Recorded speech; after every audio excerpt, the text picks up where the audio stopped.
नमस्कार दोस्तों, आज की कहानी हमें सिखाती है कि इंसान की असली पहचान उसके बोलने से नहीं बल्कि उसकी समझ और विवेक से होती है। तो आइए सुनते हैं महाराजा चंद्रगुप्त और चाणक्य की एक बहुत ही रोचक और ज्ञानवर्धक कथा। महाराजा चंद्रगुप्त का दरबार लगा हुआ था। सभी सभासद अपनी अपनी जगह पर विराजमान थे। महामंत्री चाणक्य दरबार की कार्यवाही कर रहे थे। महाराजा चंद्रगुप्त को खिलौनों का बहुत शौक था। उन्हें हर रोज एक नया खिलौना चाहिए था।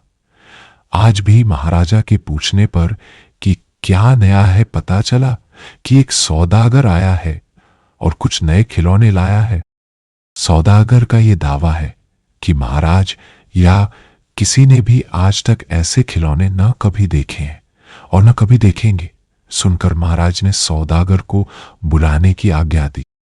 सौदागर आया और प्रणाम करने के बाद अपनी पिटारी में से 3 पुतले निकालकर महाराज के सामने रख दिए और कहा कि अन्नदाता, ये तीनों पुतले अपने आप में बहुत विशेष हैं। देखने में भले एक जैसे लगते हैं मगर वास्तव में बहुत निराले हैं। पहले पुतले का मूल्य 1,00,000 मोहरे है, दूसरे का मूल्य 1,000 मोहरे हैं और तीसरे पुतले का मूल्य केवल 1 मोहर है। सम्राट ने तीनों पुतलों को बड़े ध्यान से देखा।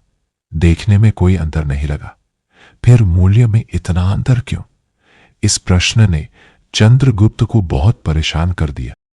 हार की उसने सभासदों को पुतले दिए और कहा कि इनमें क्या अंतर है, मुझे बताओ। सभासदों ने तीनों पुतलों को घुमा फिराकर सब तरफ से देखा मगर किसी को भी इस गुत्थी को सुलझाने का जवाब नहीं मिला। चंद्रगुप्त ने जब देखा कि सभी चुप हैं तो उसने वही प्रश्न अपने गुरु और महामंत्री चाणक्य से पूछा। चाणक्य ने पुतलों को बहुत ध्यान से देखा और दरबान को 3 तिनके लाने की आज्ञा दी। तिनके आने पर चाणक्य ने पहले पुतले के कान में तिनका डाला। सबने देखा कि तिनका सीधा पेट में चला गया। थोड़ी देर बाद पुतले के होंठ हिले और फिर बंद हो गए। अब चाणक्य ने अगला तिनका दूसरे पुतले के कान में डाला।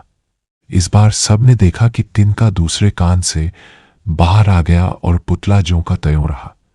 ये देखकर सभी की उत्सुकता बढ़ती जा रही थी कि आगे क्या होगा। अब चाणक्य ने तिनका तीसरे पुतले के कान में डाला। सबने देखा कि तिनका पुतले के मुंह से बाहर आ गया है और पुतले का मुंह एकदम खुल गया।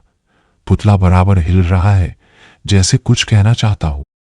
चंद्रगुप्त के पूछने पर कि ये सब क्या है और इन पुतलों का मूल्य अलग अलग क्यों है, चाणक्य ने उत्तर दिया, राजन, चरित्रवान सदा सुनी सुनाई बातों को अपने तक ही रखते हैं और उनकी पुष्टि करने के बाद ही अपना मुंह खोलते हैं।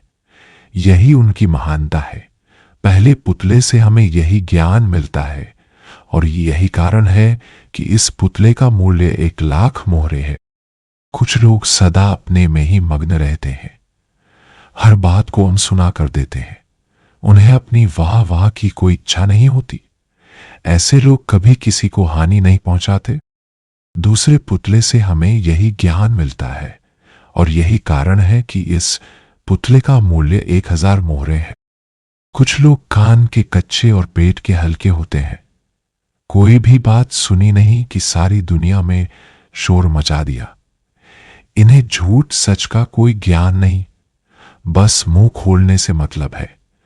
यही कारण है कि इस पुतले का मूल्य केवल 1 मोहर है। तो दोस्तों, इस कहानी से हमें यह सीख मिलती है कि मौन, विवेक और सतह ही मनुष्य की असली पहचान होते हैं। अगर आपको यह कहानी पसंद आई हो तो कृपया इस वीडियो को लाइक करें, इसे अपने दोस्तों के साथ शेयर करें और ऐसी ही ज्ञानवर्धक कहानियों के लिए हमारे चैनल को सब्सक्राइब करना ना भूलें। धन्यवाद। फिर मिलेंगे एक नई कहानी के साथ।